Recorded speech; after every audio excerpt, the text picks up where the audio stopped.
হঠাৎ করে সান্ডা আলোচনায় আসার কারণ কি? সম্প্রতি মধ্যপ্রাচ্যে বসবাসরত এক প্রবাসী বাংলাদেশির সান্ডা নামক এক প্রকারের সরীসৃপ প্রাণী ধরার ও খাওয়ার ভিডিও সামাজিক যোগাযোগ মাধ্যমে ভাইরাল হয়েছে। ভিডিওতে তাকে মরু অঞ্চলের এই প্রাণীটি নিয়ে ব্যতিক্রমধর্মী অভিজ্ঞতা শেয়ার করতে দেখা যায়, যা নেটিজেনদের দৃষ্টি কাড়ে। আজকে আমরা সাম্প্রতিক সময়ে ভাইরাল হওয়া সান্ডা নিয়েই বিস্তারিত আলোচনা করব। চলুন সান্ডা সম্পর্কে বিস্তারিত জানা যাক।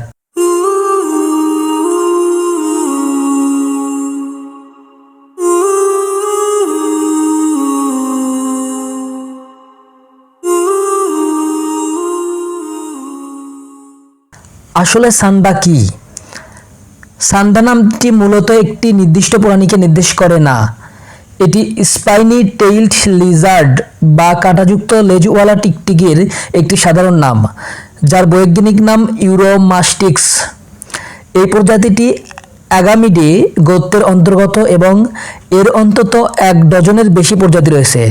মূলত মরু ও আধা মরু অঞ্চলে বাস করে এসব টিকটিকিকে সাধারণভাবে সান্ডা বলা হয়ে থাকে। আরবি ভাষায় এদেরকে মূলত দব নামে ডাকা হয়। অর্থাৎ আমরা যেই সান্ডা নামে প্রাণীগুলোকে অভিহিত করতেছি, এগুলোকে আরবি ভাষায় দব বলা হয়। সান্ডার বৈশিষ্ট্য: সান্ডার মাথা চওড়া, শরীর মোটা ও 4টি পা বিশিষ্ট। বড় সান্ডা যেগুলো আছে সেগুলো মূলত প্রায় দৈর্ঘ্যে 25 থেকে 30 সেন্টিমিটার পর্যন্ত হয়ে থাকে। এদের সবচেয়ে উল্লেখযোগ্য বৈশিষ্ট্য হলো মোটা ও কাঁটাযুক্ত লেজ, যা আত্মরক্ষার জন্য ব্যবহৃত হয়। আমরা হয়তো সান্ডা দেখেছি, সান্ডার পেছনে একটা কাঁটাযুক্ত লেজ আছে। এই লেজগুলো মূলত আত্মরক্ষার জন্য ব্যবহৃত হয়। বিপদের সময় গর্তে ঢুকে লেজটি বাইরে বের করে হিংস্রভাবে দোলাতে থাকে, যা শিকারী ভয় পেয়ে পালায়। সব প্রজাতির সান্ডা ডিম পাড়ে এবং প্রাপ্তবয়স্ক হলে এরা নিরামিষভোজী হয়।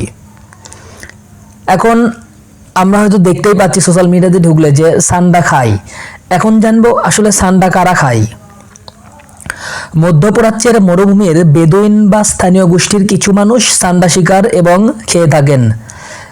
কেউ কেউ সান্ডার বিরিয়ানিও রান্না করেন। ভারত ও পাকিস্তানে স্থানীয় কিছু জনগোষ্ঠীও সান্ডা শিকার করেন।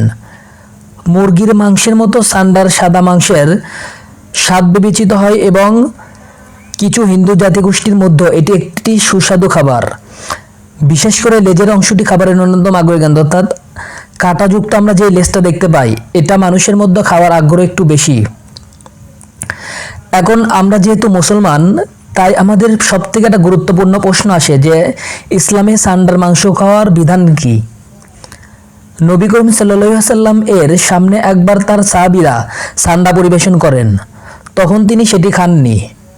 সেই সময় তার সাহাবীগণ জিজ্ঞাসা করলেন, ইয়া রাসূলুল্লাহ, আপনি কি এটি খেতে অপছন্দ করেন? এটি কি হারাম? এই প্রশ্নের উত্তরে নবী করিম সাল্লাল্লাহু আলাইহি ওয়াসাল্লাম বলেন, এটি আমার কওমের খাদ্য নয়, তাই আমি খাই না। সহিহ বুখারী 5537, সহিহ মুসলিম 1944। অর্থাৎ এটি তিনি নিজে বা না খেলেও সাহাবীদের খেতে মানা করেননি। এমনকি সাহাবীরাও তার সামনে এটি খেয়েছেন। এই কথা দ্বারা বোঝা যায় যে আপনার যদি রুচিতে বাধে তাহলে আপনি সান্ডা খেতে পারেন, আর যদি রুচিতে না বাধে তাহলে খাওয়ার দরকার নাই। সান্ডা তেল কি সত্যিই উপকারী? এখন তো আমাদের মাঝে সবচেয়ে একটা কমন প্রশ্ন হয়ে দাঁড়াইছে, সান্ডার তেল কি সত্যি উপকারী? সান্ডা নিয়ে জনপ্রিয় একটি বিশ্বাস হলো এর তেল, যাকে বলা হয় সান্ডা তেল। অনেক আয়ুর্বেদিক ও হেকিমি চিকিৎসায় এটি ব্যবহারের কথা বলা হয়। বিশেষ করে যৌন শক্তি বৃদ্ধির জন্য ভারত, পাকিস্তান ও বাংলাদেশে কিছু আঞ্চলিক বাজারে এই তেল বিক্রি হয়। তবে বিজ্ঞানের দৃষ্টিতে এর কার্যকারিতা এখনো প্রমাণিত নয়। আধুনিক চিকিৎসাবিদ্যা বা প্রামাণ্য গবেষণায় এখনো সান্ডা তেলের উপকারিতা বা নিরাপত্তা নিশ্চিত করা যায়নি। অর্থাৎ বৈজ্ঞানিকগণ এখনো প্রমাণ করতে পারেননি যে সান্ডা তেল খেলে কোনো আসলেই উপকার হয়। বরং অজ্ঞাত উৎস থেকে তৈরি এসব তেল, অর্থাৎ সান্ডার তেল শরীরের জন্য ক্ষতি হতে পারে। এতে ত্বকের জ্বালা বা অ্যালার্জি বা অন্যান্য পার্শ্ব প্রতিক্রিয়া হওয়ার আশঙ্কা থাকে। তাই আমাদের উচিত আবেগের বশে সান্ডার তেল পরিহার করা। অর্থাৎ সান্ডার তেল খাওয়া যাবে না বা শরীরে মাখানো যাবে না, এটা থেকে দূরে থাকতে হবে। তো এই ছিল সান্ডা সম্পর্কে বিস্তারিত আলোচনা। আশা করি সান্ডা সম্পর্কে আপনার মাঝে আর কোনো প্রশ্ন থাকবে না। ভিডিও ভালো লাগলে লাইক করবেন আর চ্যানেলে নতুন হলে সাবস্ক্রাইব করতে ভুলবেন না।